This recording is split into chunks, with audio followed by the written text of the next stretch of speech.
Okay, I'm going to get started this morning by just welcoming everyone. Sawadee Krap, welcome to Wat Tung. Nice to see all of you guys here this morning. Today's class is part of our group learning program where each Sunday and Wednesday we get together and I help students to understand the path to enlightenment.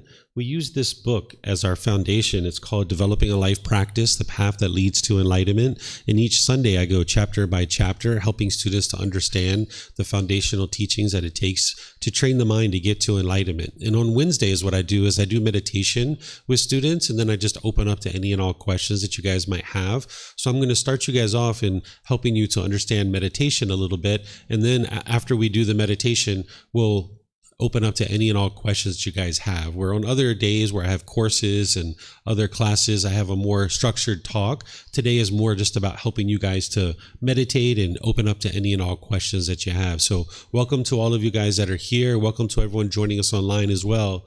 I'm going to switch over to some visual aids here in order to share something with you guys. Let me just make a couple clicks here.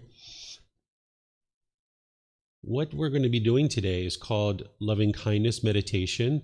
This is a form of meditation that's designed to help you eliminate anger, hatred, ill will, and all the lesser versions like frustration, agitation, annoyance. This even helps you to eliminate negative self-talk and degrading thoughts that you might have within your own mind. If you have this inner dialogue within the mind that is negative and degrading, this meditation will help you arise loving kindness or a genuine interest in seeing all beings be well. This is the exact opposite of anger, hatred, and ill will. This is one of the pollutions that the Buddha discovered in the mind that's keeping the mind in the unenlightened state. By the time you get to enlightenment, the mind is peaceful, calm, serene, and content with joy. You no longer experience any discontentedness. There's no anger or sadness or frustration, agitation, annoyance, guilt, shame, fear, stress, anxiety, loneliness, boredom, shyness, resentment, jealousy. All of this is eliminated from the enlightened mind. So you're going to need certain tools and techniques to help you. Meditation is part of that, but there's other teachings that you need as well. So we start off with meditation because it's so important, but there's other teachings a student would need to be able to train their mind to get to enlightenment. You wouldn't be able to just meditate your way to enlightenment. So there's two primary meditations that the Buddha taught. There's one called breathing mindfulness meditation, and then the other is loving kindness meditation. And then there's two specialized meditations that I teach at different times too, but these are the two primary ones that a student is learning: breathing mindfulness meditation and loving kindness meditation. And these two meditations have specific goals. You're cultivating certain wholesome qualities and you're eliminating certain unwholesome qualities from the mind. The breathing mindfulness meditation, which we're going to do just a little bit of today as we ease into the loving kindness meditation, this is to help you eliminate what's called craving, desire, attachment. This is where the mind is longing, yearning, and wanting things to be a certain way. And if the mind gets what it wants, it gets happy or excited or elated. But that's just conditional feeling. It arises, it changes, and it fades away. It's ultimately displeasing and dissatisfying because it's only temporary. By the time you get to enlightenment, you're experiencing permanent joy, where the mind is just always joyful and always happy. This is unconditional happiness or unconditioned joy. So you need to eliminate the causes and conditions that are producing these conditional feelings, where if the mind gets what it wants, it gets happy, and if it doesn't get what it wants, it gets sad or angry or frustrated or agitated or annoyed. So when that anger is arising in the mind, you might actually push people away. This is called aversion. You might push the situation or the person away. This is the mind thinking that the problem is external. You might be thinking that other people are causing you to be angry or frustrated or annoyed, when in reality, it's your own mind that's causing this. So this is part of the training that you'll need to learn at another time, is that your mind is causing your own discontent feelings. Your mind is causing its own anger. But as long as you think it's something external, you might be pushing people away or pushing the situation away. Or when this anger is arising, you might be bitter and harsh and hostile towards people through your intentions, your speech, and your actions.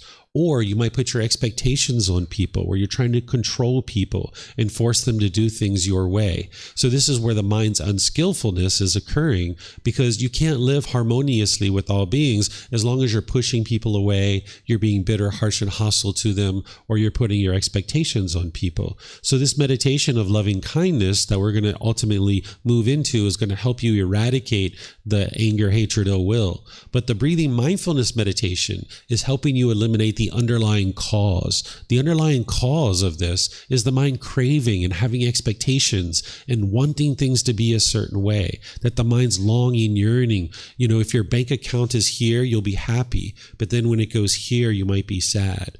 Or if it's sunny outside, you might be happy, but then if it rains, you might be frustrated or agitated. Or if your mom or dad do this, you're happy, but if they do this over here, you might be angry or sad or frustrated. So the underlying cause of all of this is craving, desire, attachment, the longing, the yearning, the mind wanting things to be a certain way. And it can only be happy when it gets the things that it wants. But because the world around you is all impermanent, your mind's going to constantly experience discontentedness because it's craving for things to be permanent. And as long as you're craving for things to be permanent, while you're living in an impermanent world, you're going to keep being discontent over and over and over again. So this breathing mindfulness meditation is training your mind to let go, let go, let go, to not have clinging and craving and holding on and wanting things to be a certain way.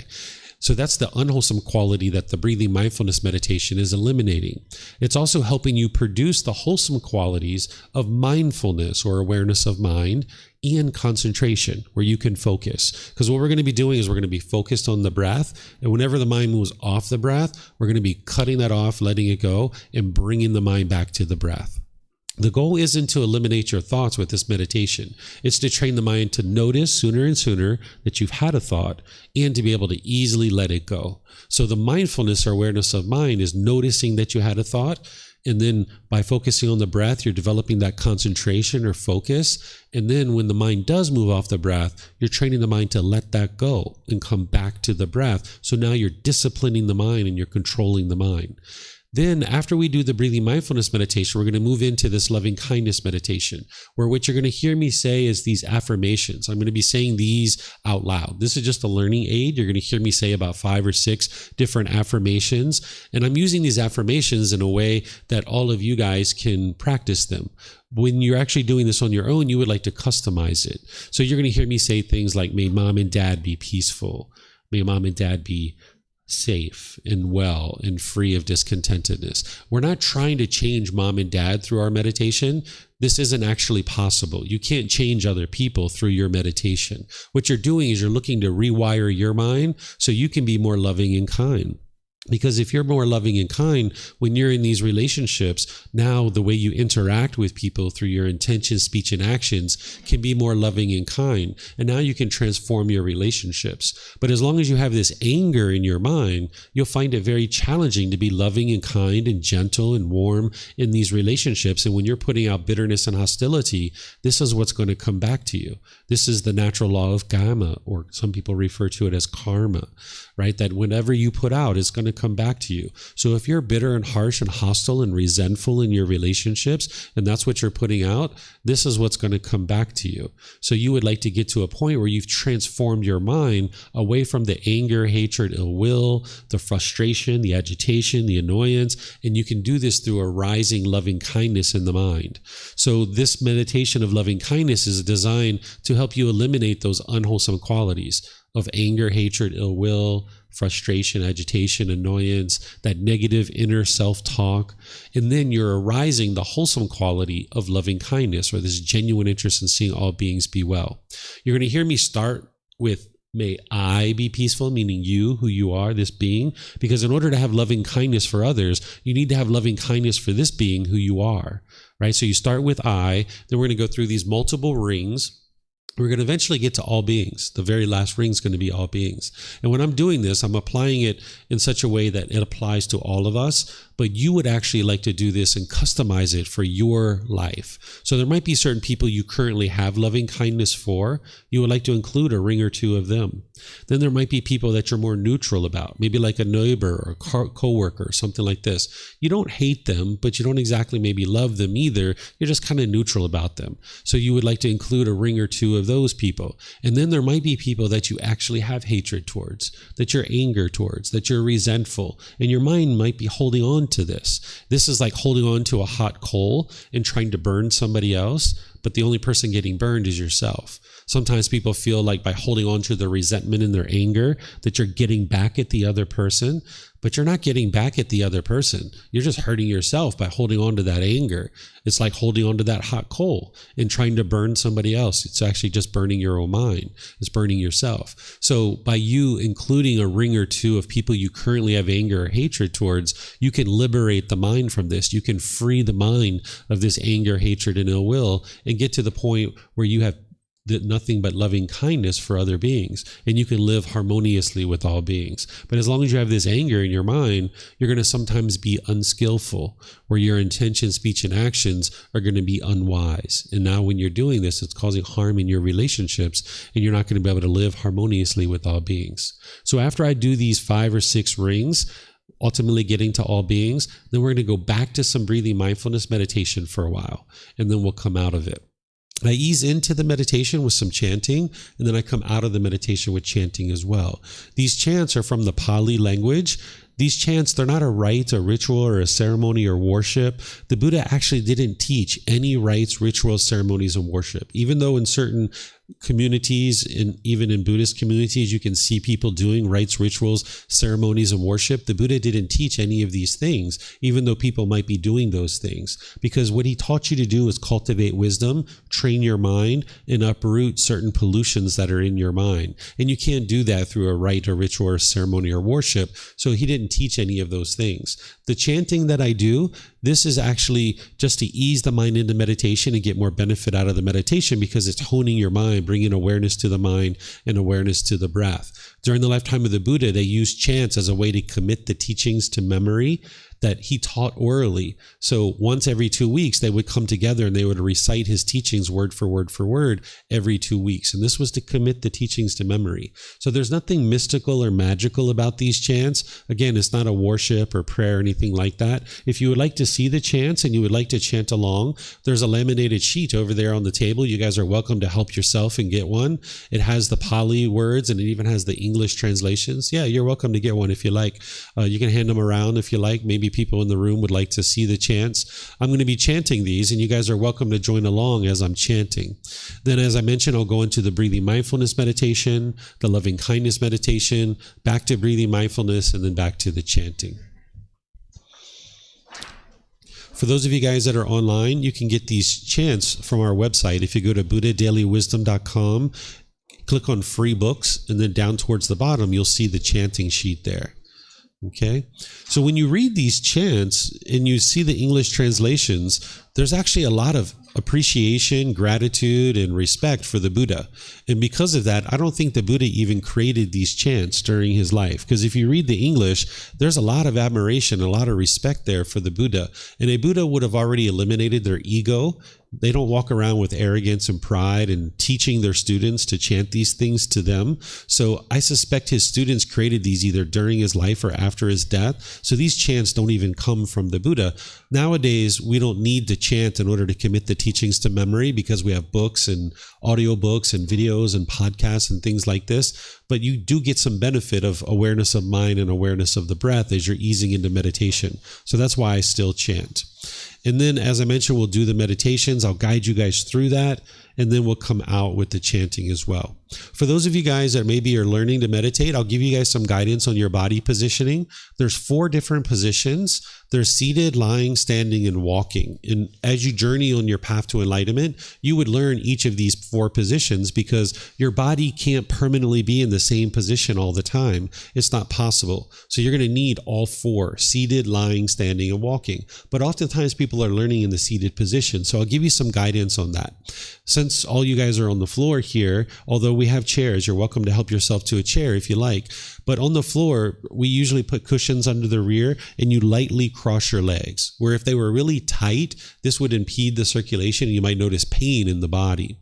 If you'd like to put your legs off the mat, some people like to do that because it gets your hips up in the air and it lessens the angle at the hips, the knees, and the ankles. So some people like to put their legs off the mat. There's not just one set way to sit. You can sit however you like. It's all about finding what's comfortable for you. It's not about everybody being in exactly the same position because that's not possible because we all have different bodies and the universal truth of impermanence tells us that we're all going to sit in different ways. So it's not about everybody doing it the same way.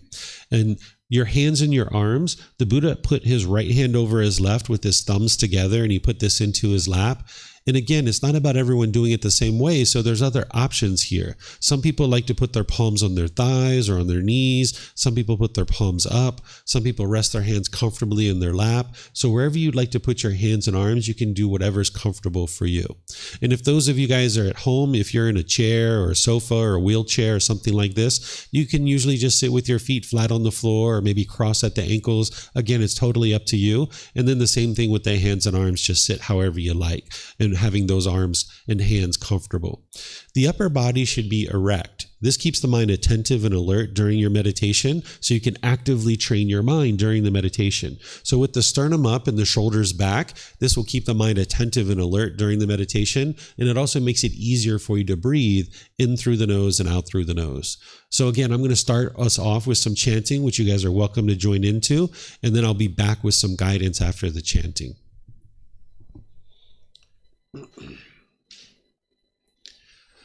Arahang Samma Sambuddho Mahakeva Wat Tung Mahakavanang Apivatemi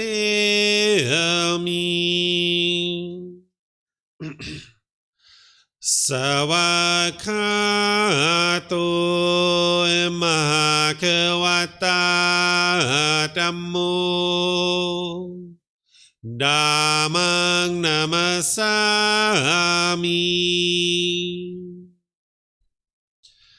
Supatipano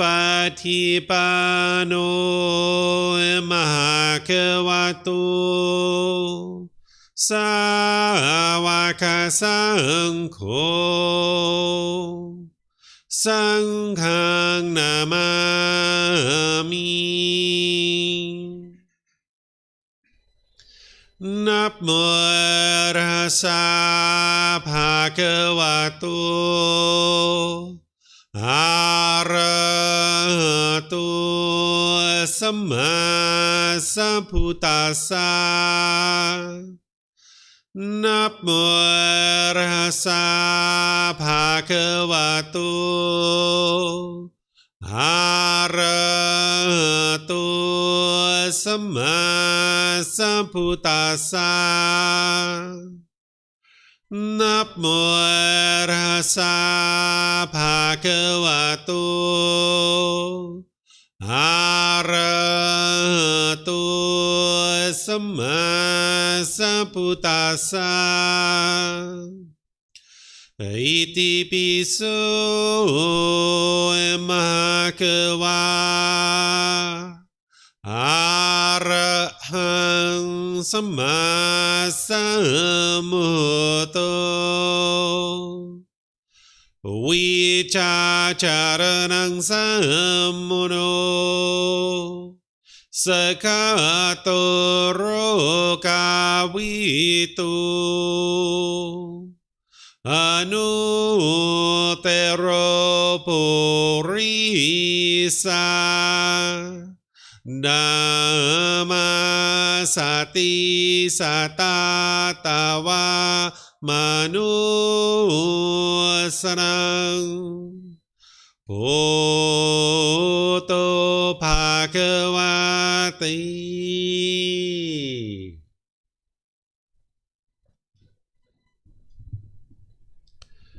Okay, with the lower body and hands and arms comfortable, and the upper body erect, just close the eyes and start breathing in through the nose and out through the nose. Here you're just looking to establish the breath. A nice, natural, steady, consistent breath.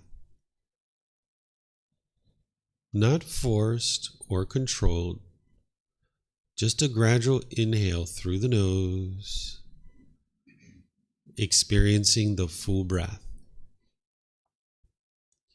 And then whenever you're ready, exhale out through the nose. Breathing in and out. Breathing in and out. Your breath may not match up with the guidance that I'm providing, and that's okay.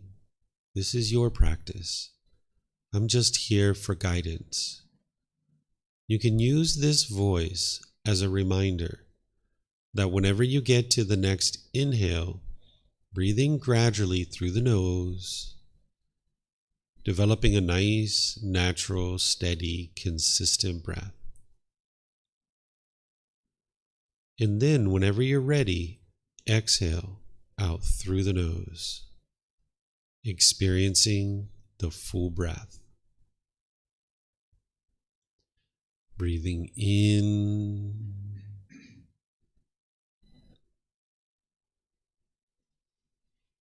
and out.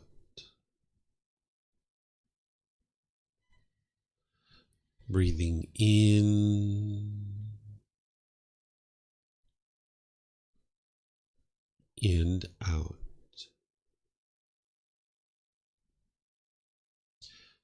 With the breath well established, start fixating the mind on the breath, either the sound of the breath coming into the nose or the sensation of air moving over the skin into the nose. The breath is the present moment. Fixate the mind on the breath, the present moment.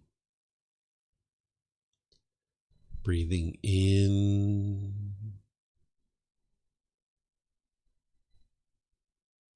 and out. Breathing in and out.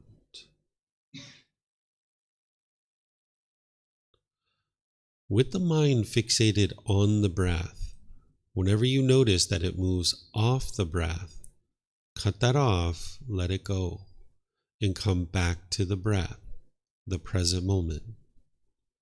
No need to observe the thought, label it, judge it, analyze it, or even try to figure out where it's coming from. Whenever you notice that the mind is moved off the breath, cut that off, let it go, and come back to the breath, the present moment. Breathing in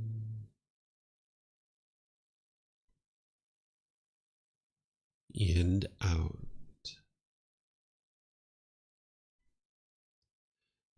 Breathing in and out. I'm going to be quiet now and let you do this work of focusing on the breath, cutting off and letting go anytime the mind moves off the breath. Then I'll be back with more guidance on loving kindness meditation. You have nowhere to go. There's nothing to do. No one needs you right now. This is your time to focus on the breath. Breathing in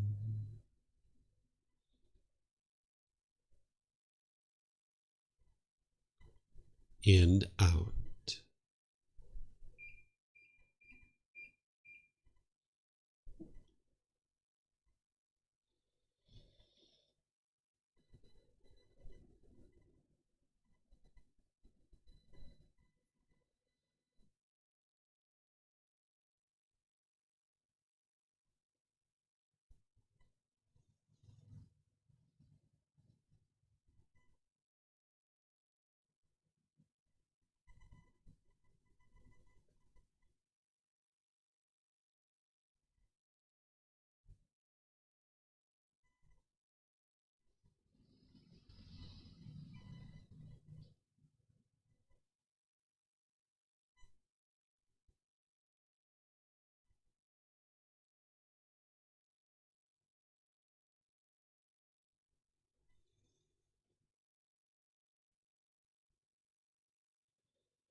Continuing to breathe in through the nose and out through the nose.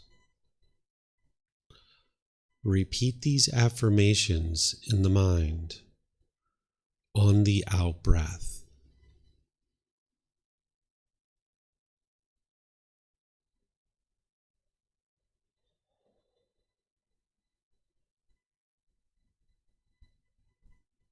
May I be peaceful.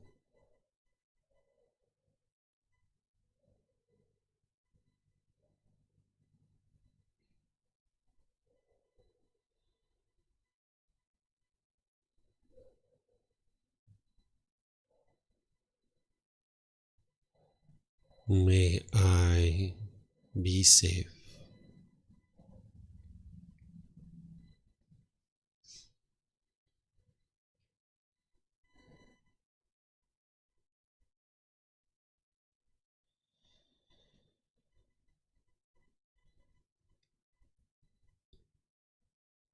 May I be well.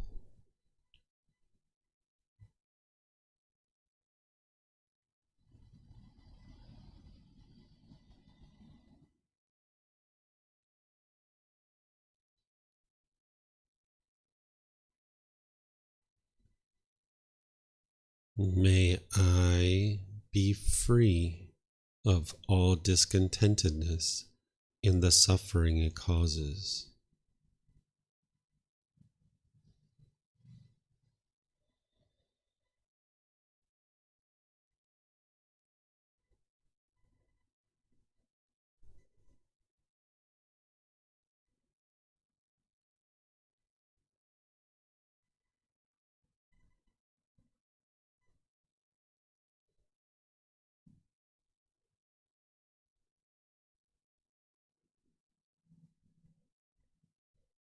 May Mom and Dad be peaceful.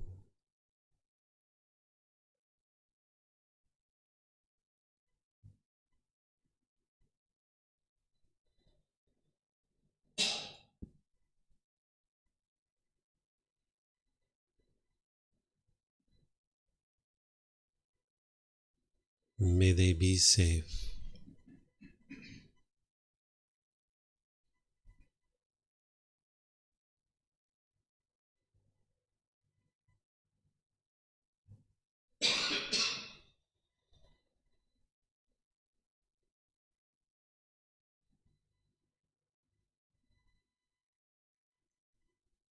May they be well.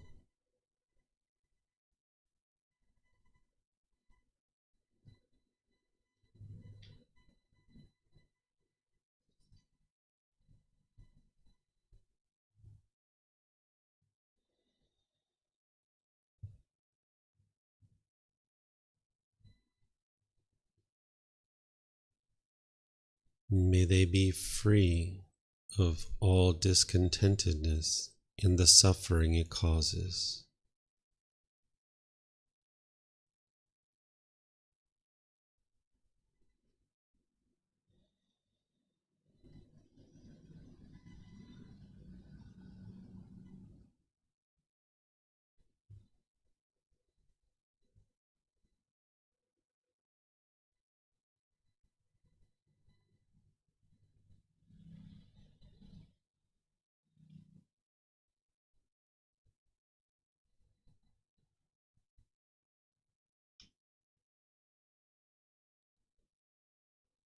May my family, friends, co-workers, and neighbors all be peaceful.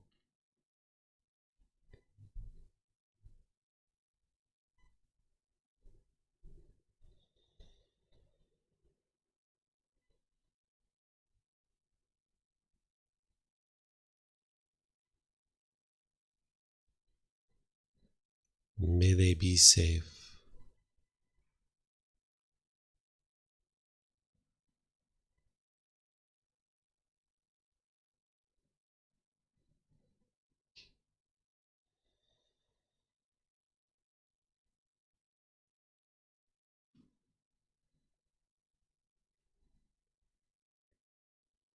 May they be well.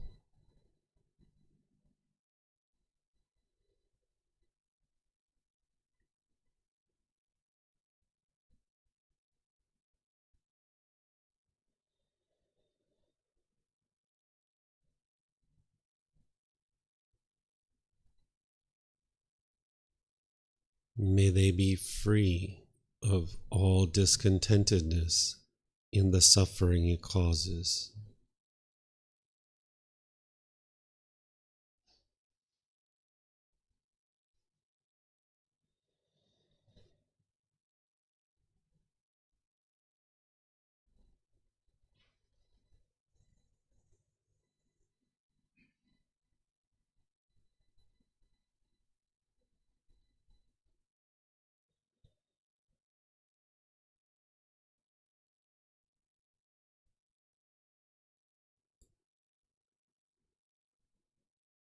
May all those who have harmed me be peaceful.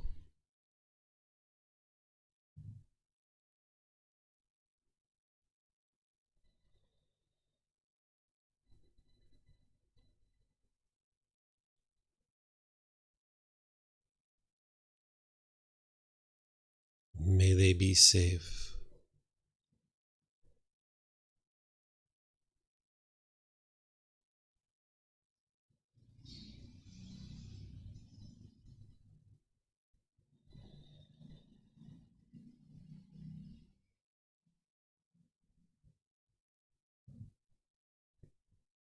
May they be well.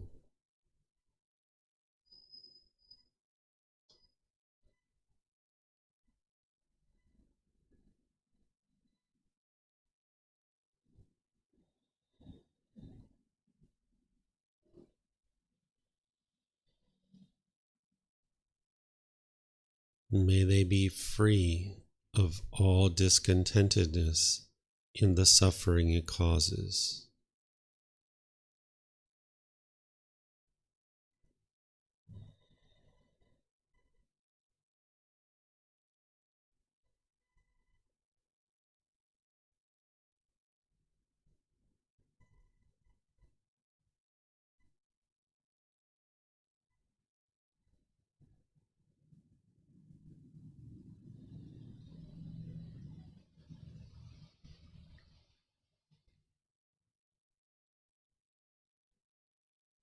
May all those who I have harmed be peaceful.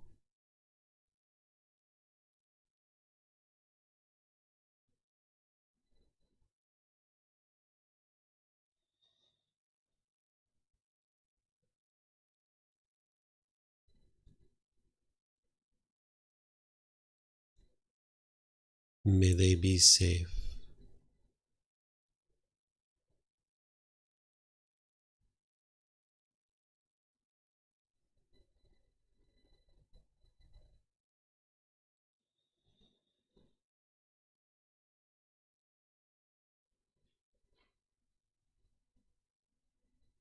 May they be well.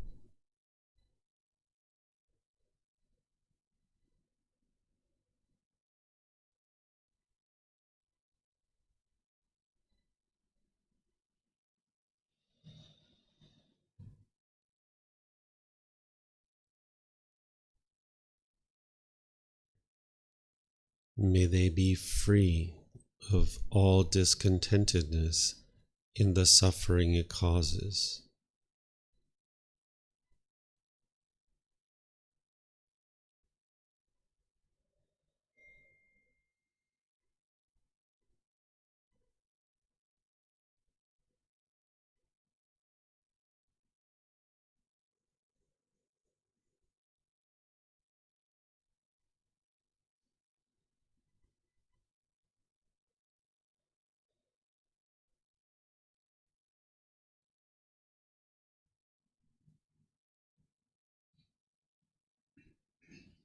May all beings, wherever they reside, be peaceful.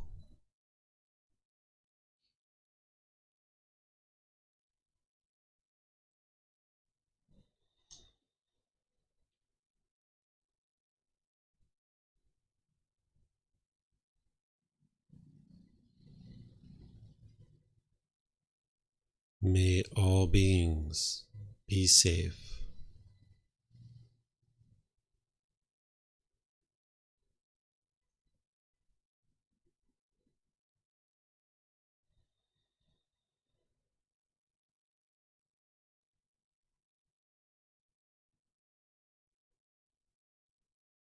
May all beings be well.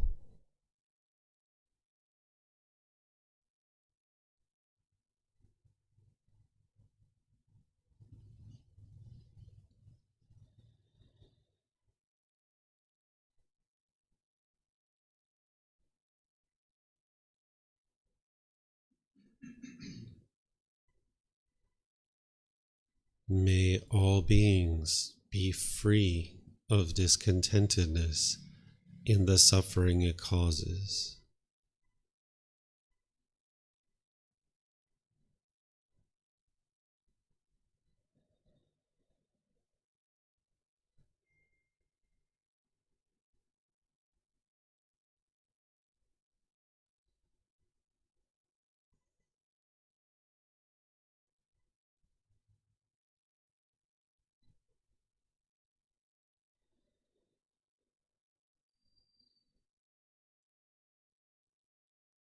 Now return back to breathing mindfulness meditation, focusing on the breath, cutting off and letting go anytime the mind moves off the breath.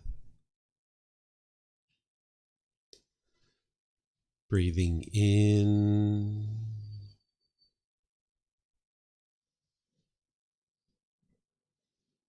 and out.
Arahang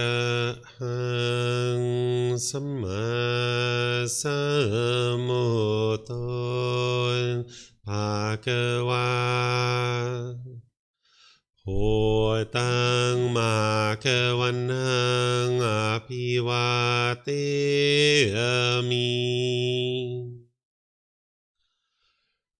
สวากขาโตมหาควตาธัมโมธัมมังนามัสสามิสุปฏิปันโนมหาควโตสาวกสังโฆสังฆังนามามินะโมตัสสะภะคะวะโตอะระหะโตสัมมาสัมพุทธัสสะนะโมตัสสะภะคะวะโต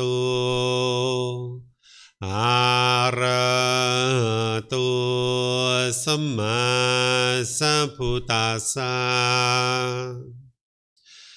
นะโมตัสสะภะคะวะโตอะระหะโตสัมมาสัมพุทธัสสะอิติปิโสมะคะวะอะระหังสัมมาสัมพุทโธวิชาจารณังสัมมุโนสกขาโตโรกาวิตุอนุเตโรปุริสานามาสติสัตตาตาวะมนุสนังโหโตภะคะวะติ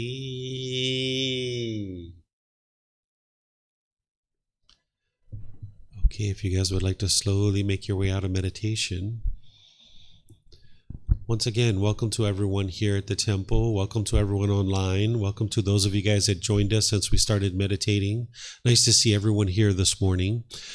For those of you guys that are new to the temple, I'd like to just let you know that we have a bathroom in the back of the room, the very last door on the right. You're welcome to get up and use that at any time that you like. We even have bathrooms outside the classroom. If you go outside this door into the parking lot, there's signs there that will show you to the main bathrooms of the temple. We even have water and snacks and fruit and juice and things like that our students provide for you guys. These are offerings from our students to be able to help you guys be more comfortable while you're here. So if you'd like something, feel free to go over there and help yourself to anything you see on that table. So once again, welcome to everyone. I'm pleased that you joined us today.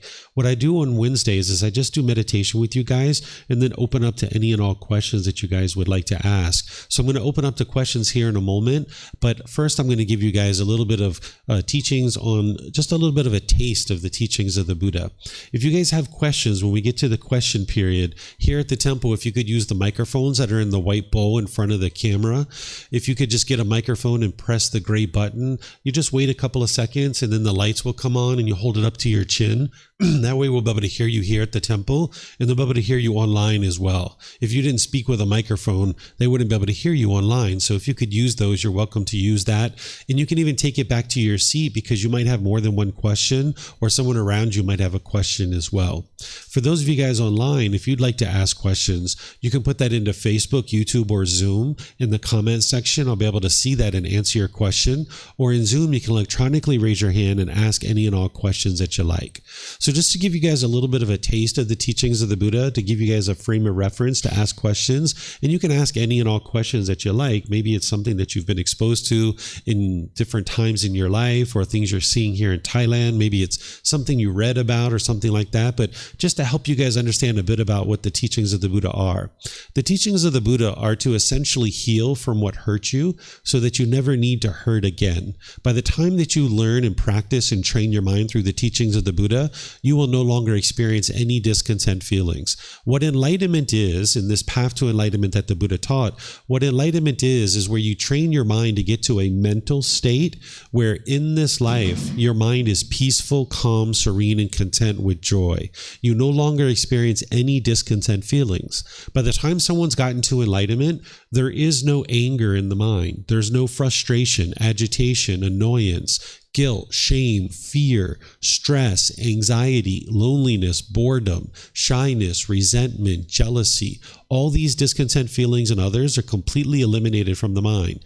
Even the slightest bad mood is eliminated. There's not even the slightest displeasure in the mind. The mind is uplifted, it's bright, it's cheerful. You'll notice that your personal and professional relationships are blossoming and improving, that you have harmonious relationships with all the people around you.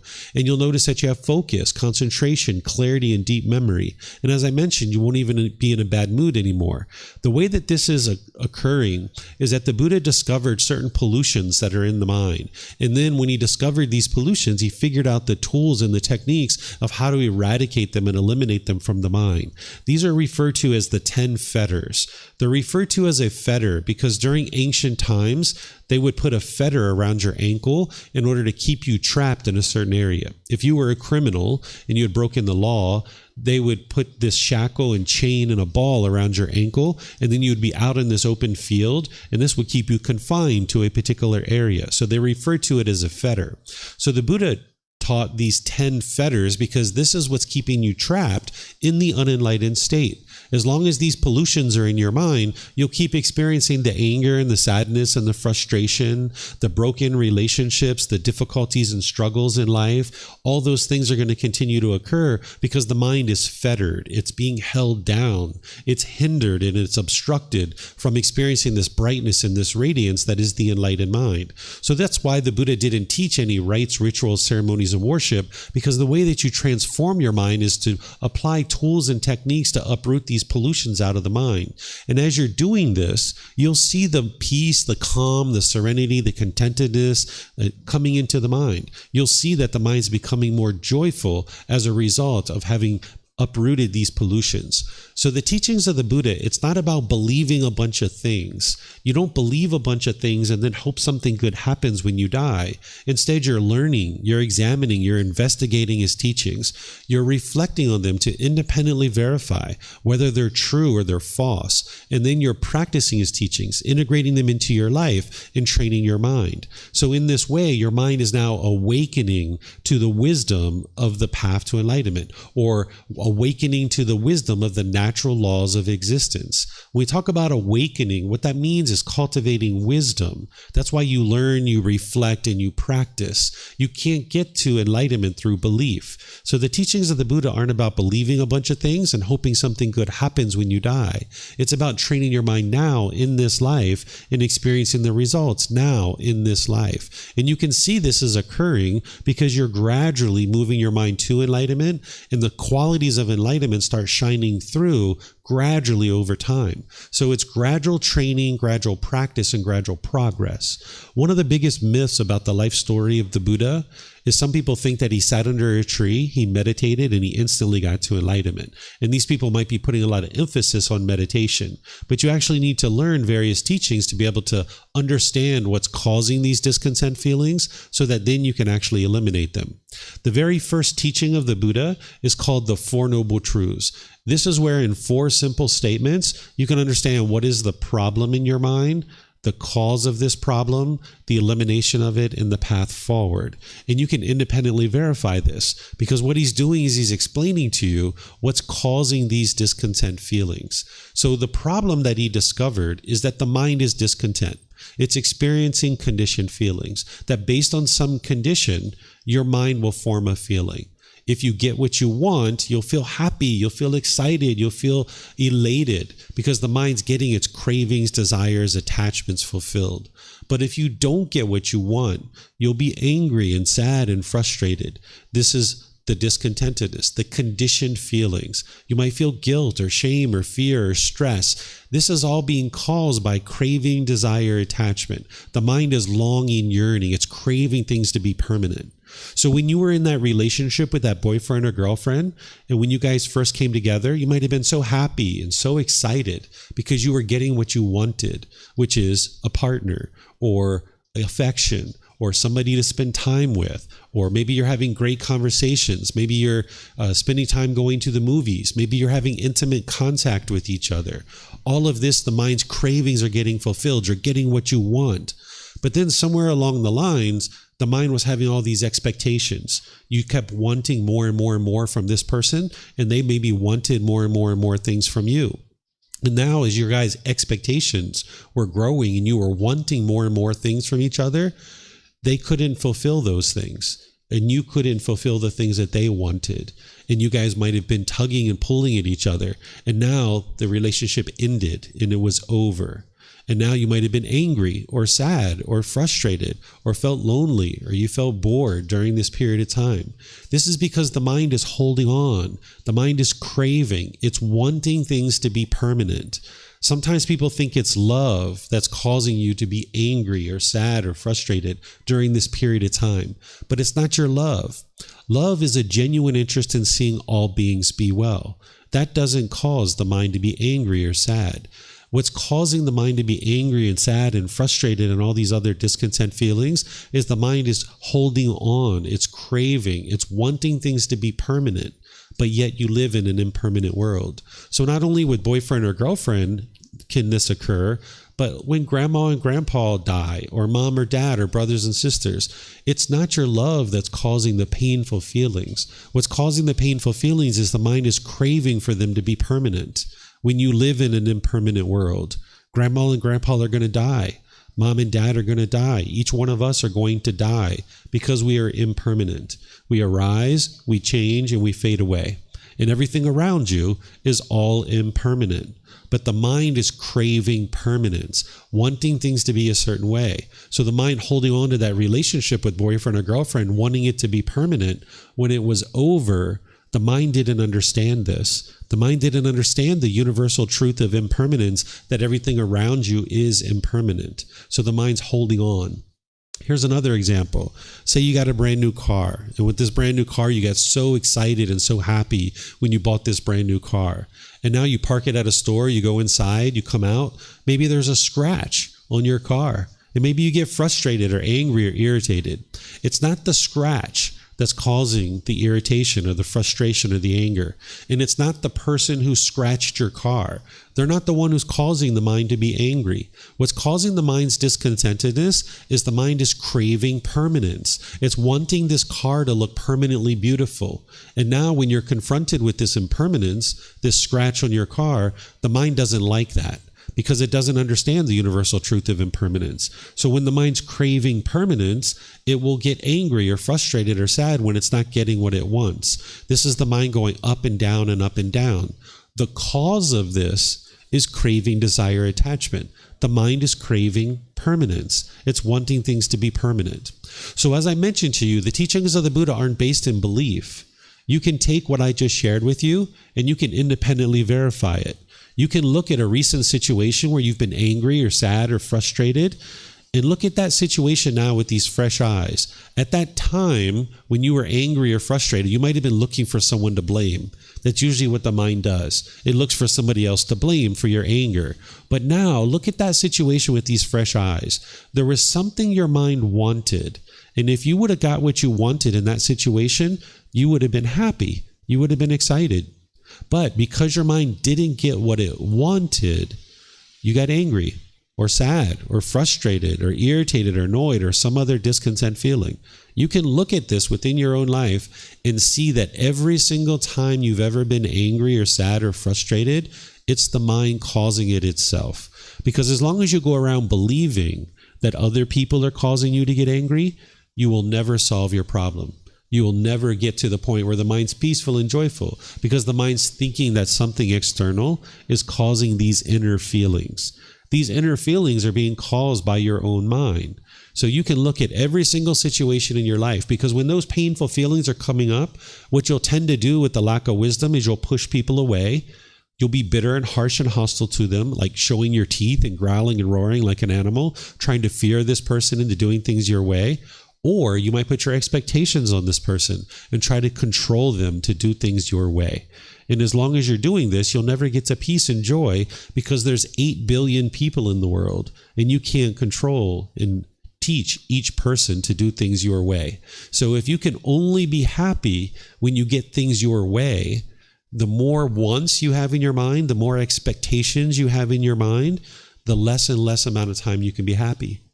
Right? Because as you want this thing and this thing and this thing and this thing and this thing and this thing and this thing, you can only be happy when all those things are true. So oftentimes we might chase a boyfriend or girlfriend and think that's going to solve all our problems. Or we might chase more money or a new job or a new car or new clothes or jewelry or something like this. And the mind's chasing and chasing and chasing and thinking something external is going to provide lasting satisfaction.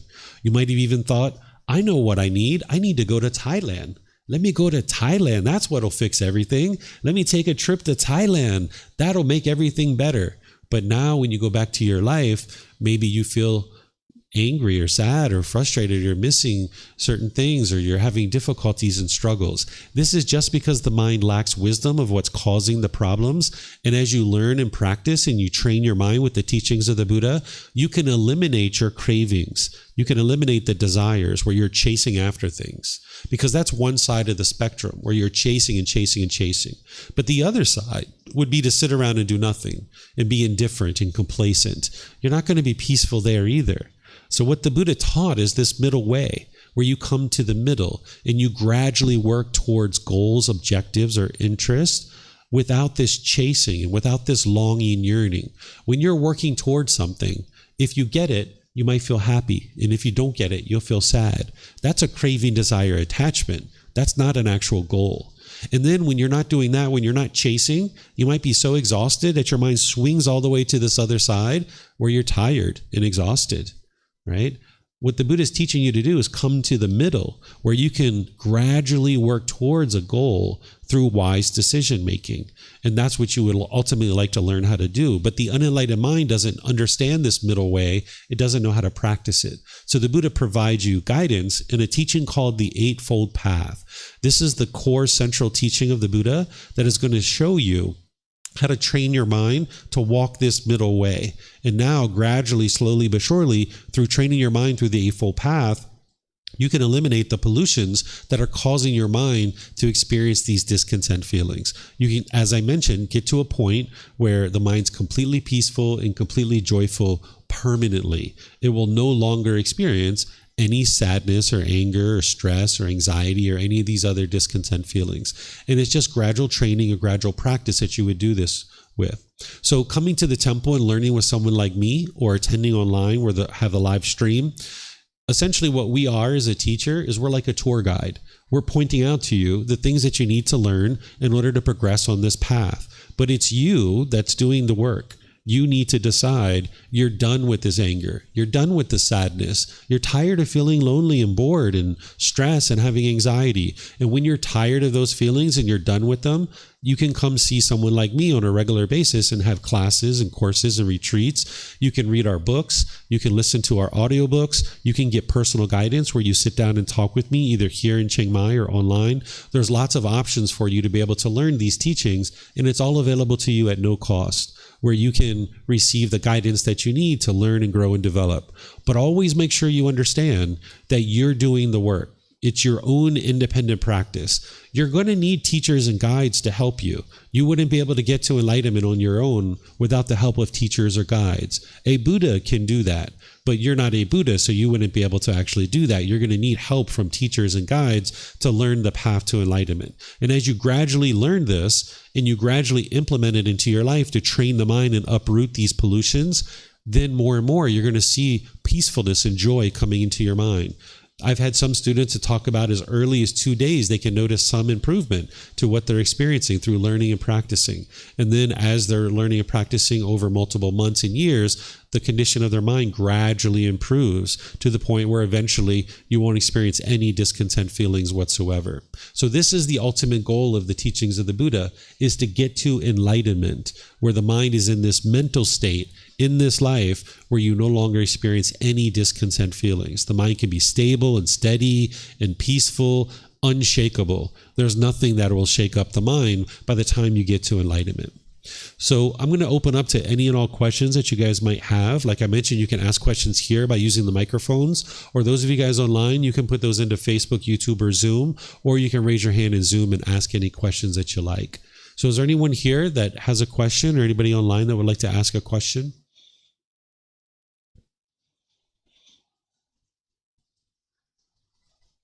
No questions? Oh, you have a question? If you could get a microphone there. That way they'll be able to hear you online.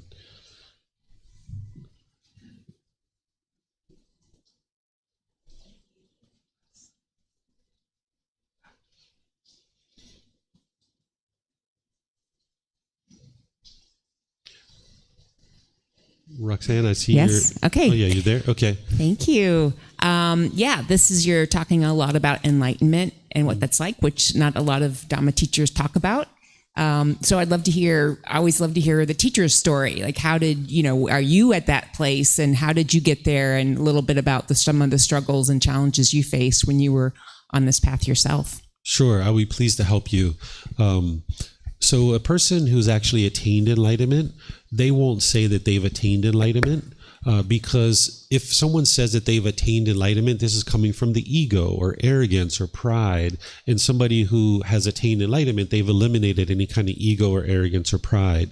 But an individual who has attained enlightenment, they also won't say they haven't attained it either, but they can describe enlightenment because they're experiencing it. They'll be able to describe it and how to get to enlightenment and things like this. There's other questions that are oftentimes that you're welcome to ask if you like. Like, you can ask a teacher, like, when's the last time you got angry? Or is it possible to eliminate anger? Or, is it possible to eliminate sadness and frustration? Because if a teacher says, no, it's not possible to eliminate that, then you know that they're still experiencing that. But if someone says, yes, you can eliminate it. Or if they say, if you ask, when's the last time you experienced anger? And they say, 2017. Okay, you know that they no longer experience discontentedness. And there's other questions like this that you can ask. One of the questions is to explain enlightenment, because someone who's experiencing it would be able to explain it in detail. So I wouldn't say that I am enlightened, but I wouldn't say I'm not enlightened either. But I can answer all of these kinds of questions for you. My journey to where I am today started, in my opinion, many lifetimes ago. But in this life, even when I was a child, I was learning things from grandma and grandpa, that were teaching me things that ultimately I see are actually part of the teachings of the Buddha, even though they wouldn't say that they were Buddhist. But, the Buddha teaches things like how to speak in ways that doesn't harm other people, right? So even grandma would teach me, if you don't have anything good to say, don't say anything at all, right? Or another part of the teachings of the Buddha is when somebody says something to you, to not get angry or frustrated or agitated or annoyed. Well, grandma used to say things like, sticks and stones may break my bones, but words will never hurt me, right? So you learn these kinds of things, but ultimately it's the teachings of the Buddha that when you learn them in depth, this is where you can really start training your mind, because you can gradually cultivate the wisdom to be able to get to enlightenment. The first time I came to Thailand was in 2002. And that's when I first started getting exposure to Buddhist things, that I was involved in a wedding where there was Buddhist monks and things like this. And I started kind of getting wind of what Buddhism is. In 2003, I started training in Thai massage, and I started to teach Thai massage in 2005. And the way that I taught it was, and I did this in America, that I opened up a school and Thai massage centers. I would teach the Thai massage, but I also teach Thai culture and Buddhism as well, all as kind of one fabric. And the more that I was teaching the Buddhism, the more I was interested in it, and the more the students were interested in it.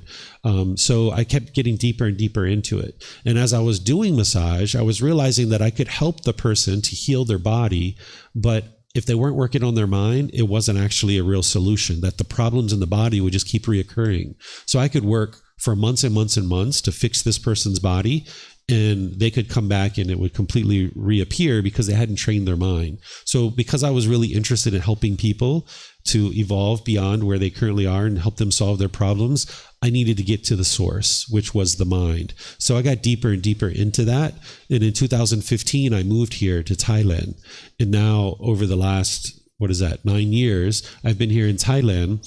And in 2018, I decided to start teaching, but this time I was going to teach just Buddhism. So from 2015 to 2018, I was doing some other things. I opened a business here in Thailand for a period of time. But then by 2018, I was closing all these things and I was just teaching the teachings of the Buddha. So now I've written this 13-book series, and I give it away for free because the teachings of the Buddha have been really hidden for a long time, and they're not really accessible to the average person because they're in 45 large volumes of books. So this book series consolidates it, and now it makes it available for free. So you don't have to expend a lot of money to be able to print this out. You can download it for free. You can take it and go print it if you like. You can get printed versions here by just reimbursing us for the printing cost, or you can order it on Amazon if you like. And now what I do is I guide people through the teachings of the Buddha to get to this mental state that I'm now currently experiencing. And it's the teachings of the Buddha that will lead to that. His teachings lead exactly where he said they do. They lead to this enlightened mental state. But the problem is that in the world, you see a lot of misinformation about the teachings of the Buddha. There aren't really people who are basing their teachings and their practice on the original teachings, that you've got this oral tradition that has been in place for 2,500 years. And with an oral tradition, it's very easy to change and modify and inadvertently or advertently, overtly change it. But when you have it written down from the Pali Canon, the original source teachings, and now a teacher is guiding you through that learning, and you're taught to not believe anything, and you're investigating the teachings, now slowly but surely, you can gain this wisdom and awaken to enlightenment. So I've been doing this now again since 2018, and I've set up in such a way that I have regular classes on Sunday, Wednesday, and Saturday, and then courses and retreats throughout the month.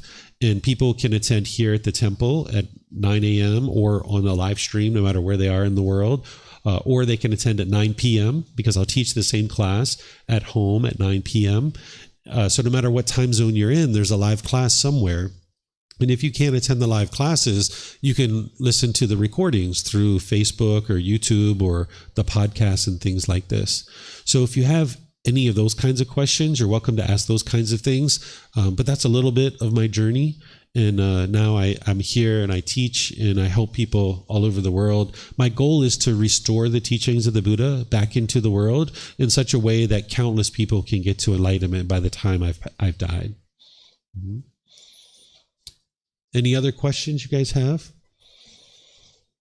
Yes, sir. You can have this one. Roxanne, I see your comment there. Thank you so much for your warm wishes. I'm actually leaving on September 11th. I'll be leaving, so I'm not leaving yet. Yes, sir. Yeah, just a quick one, because obviously Buddhism, 500 years before Christianity and all the major religions. How is it not more widespread? Why does it seem to be like the last 20, 30 years when Buddhism seems to be more in the forefront with all the benefits? Yeah. So for a long time, the teachings of the Buddha have been locked away, not intentionally, but just because of certain things that have been inhibiting and obstructing people from getting access to them. Mainly, they've been in the Pali language. This is the original language. It's no longer a spoken language today. That's the largest, most complete collection of the teachings of the Buddha. They've been translated over into Thai, and Thai people have access to these. But even still, they're in 45 volumes of books this big. So the average Thai person doesn't even have access to the teachings because they don't have the ability to print these out. It would take about 3 months of your salary to print these out and actually have them. So the average Thai person, the average temple doesn't have them. It's only been in the last 50 to 80 years that there's been real concerted efforts to be able to translate them into English, which is a international language that we can all learn and understand. So the translations that I use are very recent. They're very recent translations. So it's only been recently that we've gotten the teachings into an international language that the entire world can understand. And now it's been consolidated in such a way and made available so that people can actually access it. So we have 3 criteria that exist now that didn't exist during the lifetime of the Buddha. One is there's an international language that the entire world is speaking, and more people are speaking that. So getting the teachings into English is very important to be able to spread throughout the entire world. The second thing is travel, is that the Buddha couldn't travel easily. He couldn't go around the world. Like nowadays, within 24 to 48 hours, we can be anywhere in the world and we can be helping people to learn. Then the other thing is the internet has really helped us, that you can press a button and you can send content all the way across the world. That's what I'm doing now by live streaming. So in the last, 25, 50 years, these criteria have come together to make it possible for these teachings to spread throughout the world and widespread. And now as more and more people are experiencing the benefits and the results, they're starting to be more interested in bringing them into their life. So this is where we see like school systems in England are instituting meditation as part of their normal curriculum, like a public school, right? They're having a trial period, I think, of close to 400 schools that are doing meditation, right? Where in the past, a lot of the things that we've been taught as human beings has been based in belief, and that hasn't worked because belief doesn't work. You believe a bunch of things and then you hope something good happens when you die, but you don't really know what's right or wrong or wise or unwise because you're just believing. But the teachings of the Buddha are ideal for this time and space, not only because of the language, travel, and being able to send things through the internet, but also in this period of time of misinformation where there's a lot of confusion about what is true and what is false. The Buddha's teachings are set up in such a way that you can independently verify whether they're true or false, because people are done with belief. People are tired of that and they see it doesn't work. So now the teachings of the Buddha are finally available in a way that the wide majority of the world can learn and practice and see the actual results now in this life. And this is why we're starting to see the surge of Buddhist teachings all over the world, is because all these criteria have now come together at this point in time. Mm-hmm. Okay. All right. I don't see any other questions anywhere, and I don't see anything online either. So it's raining pretty hard outside. I'm going to end class. You guys don't have to go if you don't like. You can relax here. You can relax outside, but it sounds like it's raining pretty hard. But if you guys don't have questions, I'm just going to end class because I'm here for you guys. I don't have any plan or any agenda or anything I want or expect. But if you guys have questions, I answer them. But if you guys don't have questions, I just end class. So what I'll do here is I'll just end class by thanking all of you guys for joining. Thank you for coming and being interested in learning the teachings of the Buddha. As you learn and practice the teachings, it's the very best thing for you because your life is becoming more and more peaceful. It's wonderful for the people around you because you're being less bitter and harsh and hostile to the people around you. And it's great for all of humanity because it can become a more kind, more gentle, more loving society. So I really admire people who choose to do the work, to look inward and train their mind. This is not easy, but it's not difficult either. There's certain struggles that you will encounter along the path to enlightenment, but you can overcome those struggles when you have the resources that you need and you have the help that you need to be able to make your way towards enlightenment. So if you guys would like to learn more, you're more than welcome to come here. We have classes, like I mentioned, on Sunday, Wednesday, and Saturday. We have a course starting next week on Monday, which is a 5-day course, which will help you build up your foundation in the path to enlightenment. It's from 9 a.m. to 3 p.m. each day, and we take an hour-and-a-half lunch break. So you can come here and do that, or you can learn online through our live stream if you like. That's a great place to start. Also, some people like to start with our very first book. If you start with volume 1 of the book series, this is a great place to start as well. On Friday, we have a game night here at 6 p.m. If you'd like to come for a social event, we play games, we listen to music, we have food and drinks and things like that. If you'd like to come and hang out socially and spend some time relaxing with some other members of our community, you might decide to come on Friday at 6 p.m. That's a really nice event.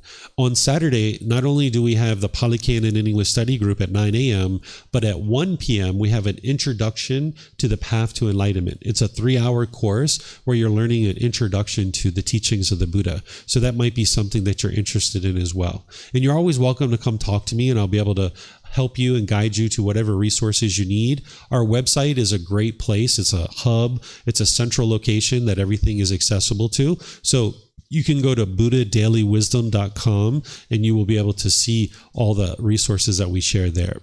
So whatever you decide to do today, have a very lovely and wonderful rest of your day. Perhaps we'll see you at a future time. Be well. Sawadee krap. Sawadee krap.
Thank you again for watching. Enjoy your meditation.